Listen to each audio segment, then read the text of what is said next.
Bonjour tout le monde, donc moi c'est Jeanne, je suis décoratrice d'intérieur. Je vous souhaite la bienvenue sur ce premier épisode de Vlog qui va être consacré au relooking et au rafraîchissement de mon appartement. Donc dans ce vlog, je vais tout simplement vous emmener avec moi où je vais vous montrer étape par étape comment je vais m'y prendre, mes galères, mes conseils, etc. Donc c'est parti. Bon alors déjà un petit peu de contexte avant de commencer. Donc là actuellement j'habite en location meublée en région parisienne dans un 2 pièces de 34 mètres carrés. Et si aujourd'hui j'ai décidé d'entreprendre ce projet, alors c'est pour plusieurs raisons. La première, c'est tout simplement que j'ai des meubles là qui sont vétustes, qui ont besoin d'être changés, notamment le canapé et le lit, donc bien sûr avec l'accord de mon propriétaire. Ensuite aussi au niveau de l'agencement de l'appartement, à la base il n'a pas été très bien optimisé. Je vous montrerai tout à l'heure pourquoi, mais grosso modo, c'est que la pièce qui devait être la chambre est en fait le salon et vice versa. Donc là, je vais justement pouvoir profiter de ce rafraîchissement aussi pour inverser les pièces et que l'espace soit mieux optimisé. Et troisièmement aussi, c'est parce que là, je commence un petit peu à me sentir mal dans mon appartement, du fait que là j'ai des meubles qui sont plus en très bon état, qu'aussi en termes d'espace de rangement, je commence à manquer de place, même si j'ai pas beaucoup d'affaires. Elles prennent un peu de place et il n'y a pas forcément beaucoup d'espace dédié à ça. Également aussi sur la décoration, j'aimerais bien avoir quelque chose qui soit plus personnalisé et qui me ressemble parce que là en fait j'ai tout simplement l'impression de pas trop me sentir chez moi. Et du fait là qu'aujourd'hui je sois décoratrice d'intérieur suite à une reconversion, voilà, c'est un petit peu contradictoire de faire des beaux intérieurs pour mes clients pour qu'ils se sentent bien chez eux, alors que moi à l'inverse je me sens pas très bien chez moi. Donc voilà, c'est pour ça que j'ai décidé tout simplement d'entreprendre ce projet. Et aussi, petit point info, si vous êtes en location meublée, que vous souhaitez faire des changements chez vous, pensez à bien demander l'aval de votre propriétaire. Moi, en ce qui me concerne pour les meubles, il m'a proposé deux solutions. C'est soit c'est lui qui prend en charge le changement, mais je peux choisir, mais là par contre il y a un budget imposé entre guillemets, ou soit je change les meubles moi-même et après je peux garder les meubles. Donc moi je pense que je vais partir plutôt sur la deuxième option, comme ça quand je déménagerai, j'aurai déjà au moins l'essentiel, canapé et lit. Donc voilà, c'est parti. Là on va commencer déjà avec l'état des lieux et la visite pour vous montrer un petit peu tout le chantier qu'il y a à entreprendre. Donc c'est parti pour la visite. Donc là on va commencer par la pièce qui devait normalement être le salon mais qui est devenue la chambre. Parce que en fait, les premiers propriétaires ont décidé d'acheter un lit escamotable, là qui est actuellement cassé, c'est pour ça que j'ai mon matelas par terre en attendant de recevoir mon nouveau sommier. Et en fait, ce lit escamotable, il devait aller dans la chambre, mais il rentre pas dans la chambre, du coup, il s'est retrouvé dans le salon.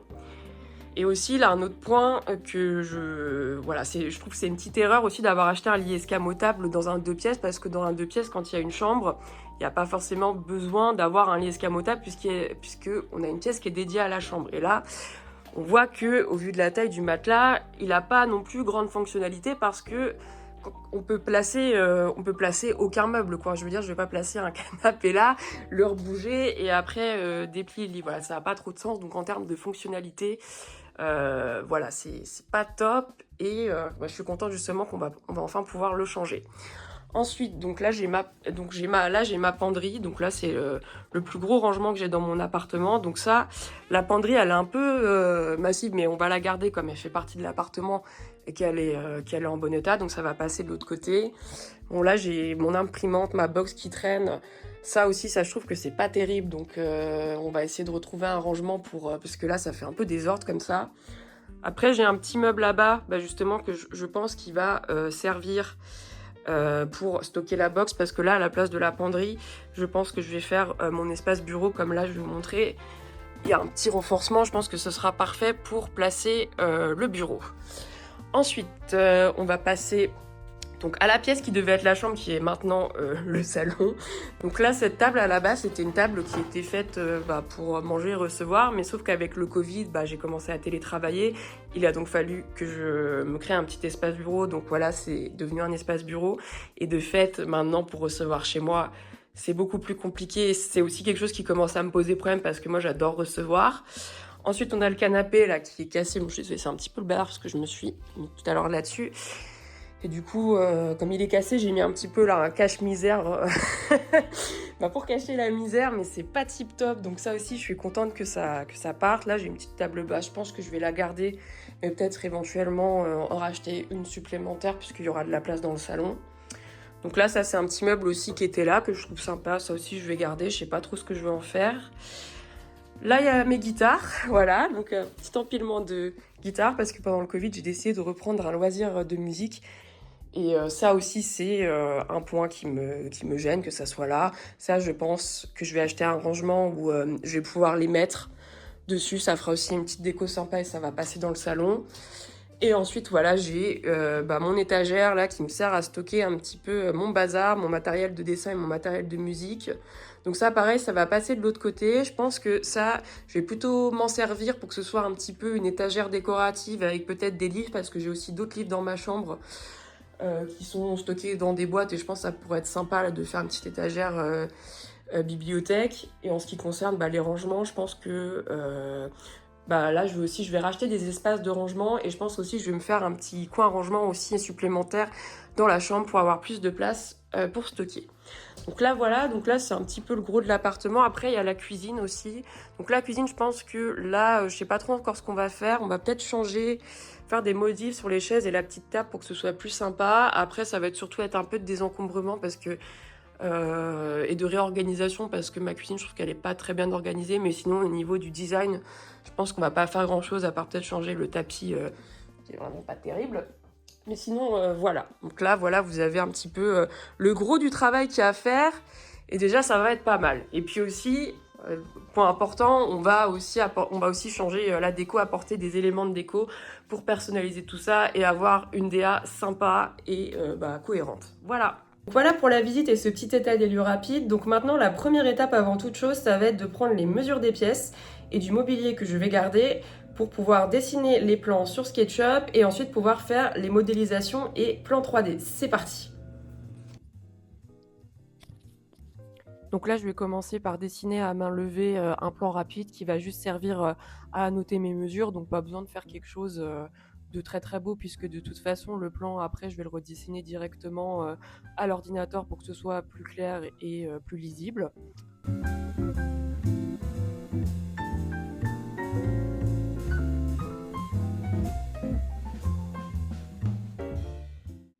Et là, maintenant que mon plan est fait, donc je vais pouvoir passer à la prise de mesure. Donc là, j'ai utilisé principalement un mètre laser parce que c'est beaucoup plus simple, notamment dans les endroits qui sont obstrués par des meubles.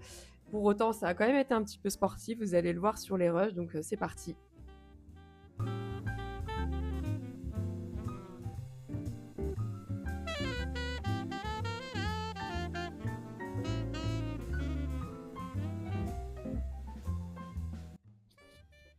Et aussi, autre point que je souhaitais aborder avec vous sur les raisons pour lesquelles j'ai décidé de documenter tout ce projet en vlog, c'est également pour aider certaines personnes à se déculpabiliser de leur intérieur.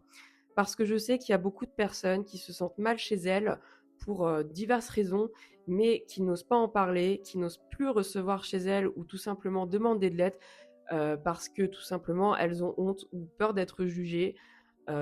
Notamment aujourd'hui, à l'heure des réseaux sociaux, on voit toujours des intérieurs parfaits, qui d'ailleurs ne nous encouragent absolument pas à s'occuper de nos intérieurs. Au contraire, on se dit qu'on va jamais arriver à ce niveau-là, on culpabilise encore plus, et du coup, on rechigne à la tâche. Et donc, tout ça pour vous dire que là, j'ai décidé de vous montrer ça, même si c'est très inconfortable pour moi, de par mon métier, de montrer un intérieur dans cet état, d'aider les gens justement à se déculpabiliser, à vous montrer que vous n'êtes pas seul dans cette situation et surtout que ce n'est pas irrémédiable, même si des fois on peut avoir cette impression. Moi, je vous cache pas que ça a été également mon cas, du fait que j'habite en meublé, que ce soit pas mes meubles, ça complique également toute la tâche. Mais voilà, j'ai décidé de m'y mettre parce que franchement, là, j'en ai vraiment besoin. J'ai besoin d'avoir une nouvelle dynamique, de me sentir bien chez moi, d'avoir une déco qui me corresponde, qui soit à mes goûts et aussi d'avoir une organisation qui facilite le rangement et le ménage et de pas toujours avoir l'impression de jouer à Tetris quand je range. Donc voilà aussi les raisons pour lesquelles j'ai décidé de vous partager tout ça. D'ailleurs, n'hésitez pas à me partager en commentaire si vous rencontrez des galères actuellement ou si vous avez entrepris des projets similaires, comment ça s'est passé. Ça m'intéresse parce que les réseaux sociaux, ça sert aussi à échanger. Donc surtout, n'hésitez pas à me partager vos retours d'expérience également. Si vous avez des questions, n'hésitez pas à me les poser. Je serais ravie d'y répondre en commentaire.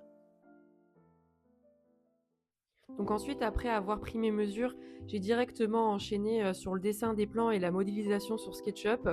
Je ne sais pas d'ailleurs si c'était une très bonne idée parce que on était en fin de journée, j'étais assez fatiguée.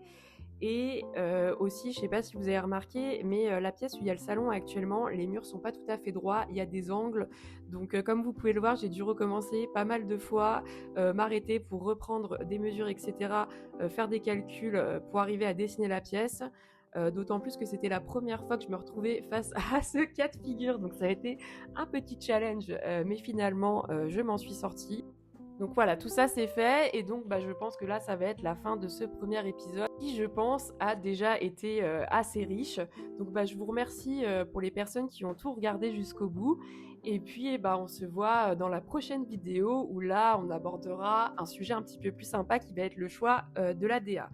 Si ce contenu vous a plu, n'hésitez pas à vous abonner pour avoir la suite. Je pense que le prochain épisode devrait sortir dans une semaine. Je vais essayer d'avoir un rythme de post assez régulier, d'autant plus que là, je vais être à fond là-dessus tout le mois. Donc voilà, je vous souhaite une bonne journée. Je vous dis à très bientôt.